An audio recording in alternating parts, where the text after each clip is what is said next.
Kezoliman sangat merajalela, baik di Indonesia maupun di luar Indonesia. Kezoliman merupakan tingkah yang sangat dilarang dalam Islam. Kali ini, Kamakola akan membahas kedoliman raja atau penjabat terhadap rakyat atau bawahannya. Contoh kecil kezoliman seorang raja atau penjabat atau presiden adalah melakukannya korupsi, yang dimana korupsi adalah mengambil hak-hak orang lain, dan mengambil hak-hak orang lain ini merupakan kezoliman yang sangat jelas.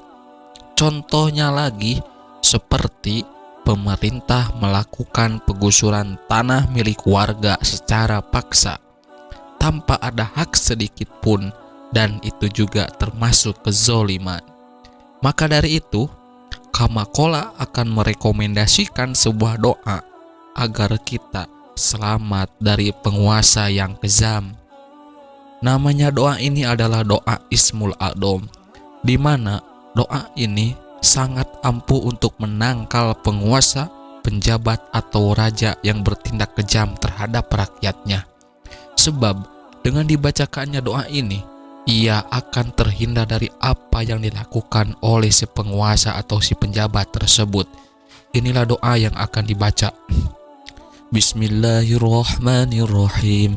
Ya sami'a kulli sawtin wa ya sabiqa kulli fautin wa ya kasir idham lahman wa munshiraha ba'dal mauti as'aluka bi asma'ikal idham wa bi asma'ikal akbaril mahzunil maknun alladhi lam yatatali alaihi ahadum minal makhluqin ya haliman da'anatil la yuqaddaru ala anatihi yadal makruf alladhi la yanqati'u ma'rufuhu abada wala tuhsalahu adada farij'anni, yang artinya, wahai zat yang maha mendengar pada setiap suara, wahai zat yang mendahului setiap berlalu, wahai dat yang membalut tulang dengan daging kemudian memisahkannya setelah mati, aku memohon dengan namamu yang agung,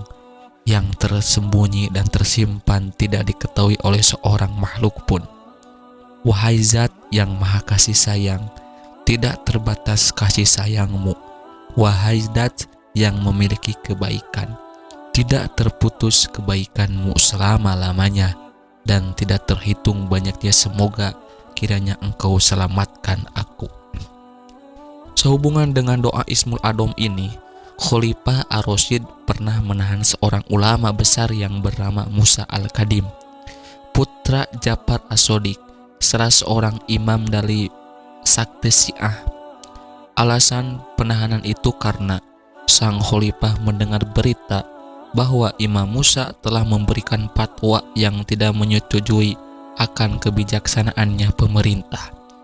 Namun, kemudian terjadi keanehan, sebab dalam tempo yang tidak begitu lama sejak penahanan itu, sang khalifah lantas menyuruh agar Imam Musa segera dibebaskan, dan bahkan dirinya diberi hadiah uang dengan jumlah yang tidak sedikit.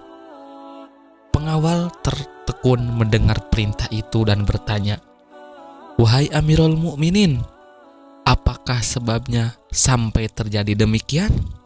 Sang khalifah menjawab, "Semalam ketika aku sedang tidur, aku bermimpi didatangi oleh seseorang lelaki yang membawa pedang terhunus, seraya mengatakan, 'Lepaskan Musa Al-Kadim, dia difitnah dan dianiaya.